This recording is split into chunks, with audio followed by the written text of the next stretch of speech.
기존 100% 짝퉁 스마트폰과는 다소 차이를 보이고 있는데요.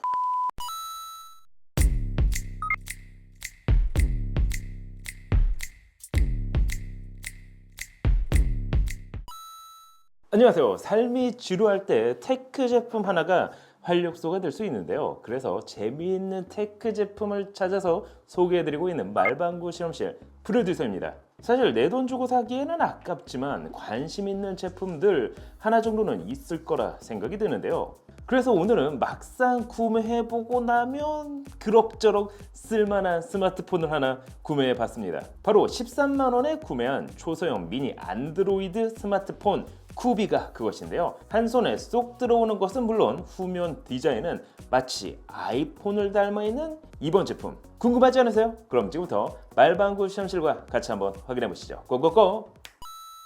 자, 오늘 준비한 제품은 직구로 13만 원에 구매한 초소형 미니 안드로이드 스마트폰 쿠비가 그것입니다. 사실 옵션에 따라 10만 원 초반부터 구매가 가능한데요. 하지만 그나마 실사용을 원한다면 13만 원대 가장 높은 옵션으로 구매하는 게 좋습니다. 그럼 일단 스마트폰의 패키지부터 확인해 보도록 할까요? 박스 디자인을 보면 글로벌 타겟으로 출시를 했다고 보기 어려울 정도로 중국어로 도배가 되어 있습니다. 그나마 상단 포지 LT 문구와 함께 미니 정도는 영어로 표시를 해놨는데요. 아무래도 중국 내수용 박스를 그대로 사용한 것 같습니다. 그래서 이처럼 해외 수출용 제품에는 이와 같이 제품에 스티커를 부착해 판매가 되고 있는데요. 제품의 구성품을 보면 스마트폰 본체, 젤리 케이스, 전후면 보호 필름, C타입 케이블 사용 설명서 및 유심 툴로 구성되어 있습니다.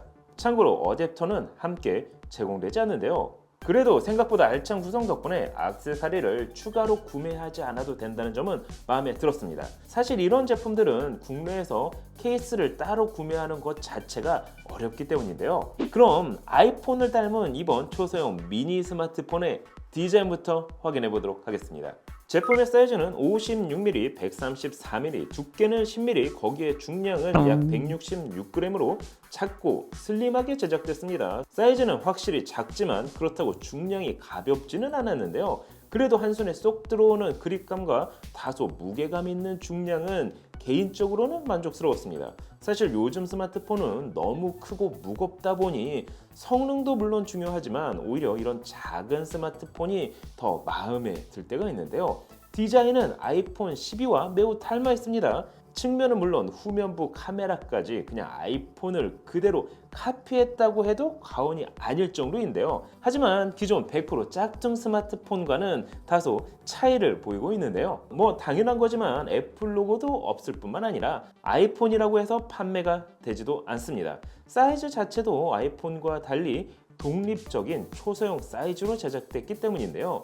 거기에 포트 구성이나 버튼 위치도 아이폰과 다르게 제작됐습니다. 직구 스마트폰을 찾다 보면 사실 아이폰과 닮은 디자인을 쉽게 찾을 수가 있는데요. 이번 제품 역시 그런 제품 중 하나라 할 수가 있겠죠. 이 뭔 개소리야! 제품 후면 하단에는 자체 상표인 쿠비가 인쇄되어 있습니다. 포트 구성을 보면 하단에는 마이크, 이어폰 단자, C타입 포트 및 스피커, 그리고 우측에는 볼륨 버튼과 함께 전원 버튼이 위치하고 있습니다. 상단에는 듀얼 유심 및 마이크로 SD카드를 사용할 수 있는 유심 클립이 위치하고 있는데요. 다른 폰들과 차이점이라고 한다면 보다 선명한 통화를 위한 상하단 듀얼 마이크가 아닌 하단부에만 마이크가 위치하고 있다는 점입니다. 그럼 이번 작은 스마트폰으로 유튜브도 시청이 가능할까요? 이번 스마트폰은 4.8인치 1120x480 해상도를 지원하는 TFT 패널이 사용됐습니다. 한 가지 재밌는 건 22:9 화면 비율을 지원하고 있어 가로가 아닌 세로 모드에 최적화되어 있는데요. 특히 세로 모드로 사용하기 위해 안드로이드를 자체 커스터마이징 했습니다. 뭐랄까 마치 효도폰에 있는 큰 화면 보기 같은 느낌이라고 해야 할까요? 설치한 어플은 별도 폴더로 정리할 수는 없고 나열된 어플 역시 순서를 바꿀 수는 없지만 이처럼 하나하나 찾아서 사용하기에 어려움은 없었습니다. 그래도 유튜브 영상 및 웨이브를 감상하기에는 나름 괜찮았는데요. 화면 비율이 세로로 길다 보니 전체 화면으로 감상할 경우에는 이처럼 상하단이 조금 더 많이 잘려 보이는 건 어쩔 수가 없었습니다. 하지만 한 손에 쏙 들어오는 그립감에 작지만 나름 영상을 즐길 수 있다는 건 좋다고 하기보다는 재밌다고 하는 게 더 맞는 표현 같은데요. 특히 기본적으로 한글을 지원할 뿐만 아니라 구글 스토어에서 한글 키보드를 설치하면 국내 스마트폰처럼 사용 가능합니다. 그럼 이번 스마트폰의 하드웨어적인 스펙은 어떨까요? 스마트폰의 심장이라고 할 수 있는 프로세서는 미디어텍 6737 쿼드코어 CPU가 사용됐습니다. 램은 6GB, 스토리지는 64GB, 거기에 마이크로 SD 카드 슬롯을 지원하고 있어 저장 공간은 필요에 따라 추가할 수 있는데요. 프로세서만 놓고 보더라도 주로 저가형 스마트폰에 사용되는 모델이다 보니 이번 스마트폰 역시 성능에 있어서는 큰 기대를 안 하시는 게 좋습니다. 그나마 가장 높은 옵션인 6GB 램 모델을 구매했음에도 어플이 실행되기까지 다소 지연 시간이 발생했을 뿐만 아니라 전반적으로 느린 반응 속도는 사용자로 하여금 인내심을 스스로 길러주기에 충분했습니다. 도대체 얼마나 처먹는 게야? 그러다 보니 이번 스마트폰을 개인적으로 추천드리지는 않습니다.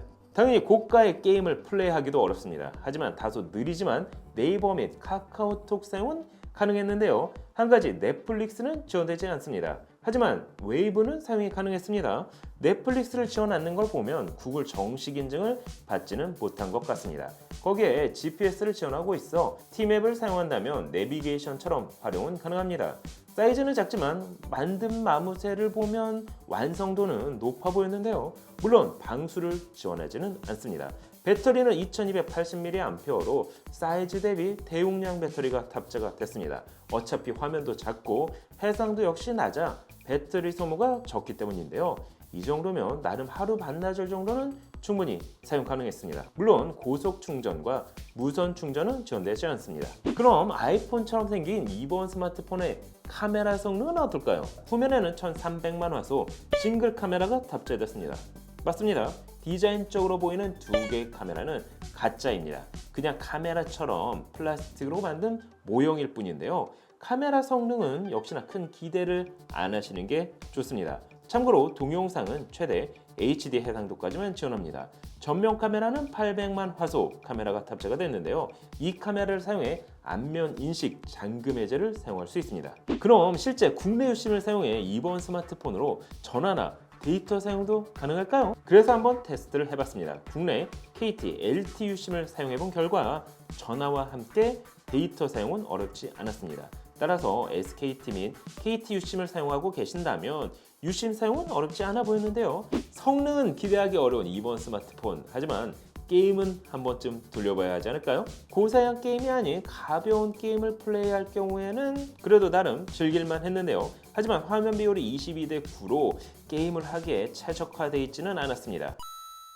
자, 오늘은 초미니, 아니죠, 그냥 미니 정도의 안드로이드 스마트폰 쿠비폰에 대해서 확인을 해봤습니다. 이게 참 재미있는 게 완전 짝퉁도 아니면서 짝퉁폰 같은 느낌의 제품이었는데요. 하지만 이런 사이즈에 정말 쓸만한 스마트폰 출시된다면 저라면 구매할 것 같습니다. 물론 이번에 리뷰한 쿠비폰은 개인적으로 추천드리지는 않지만 말이죠.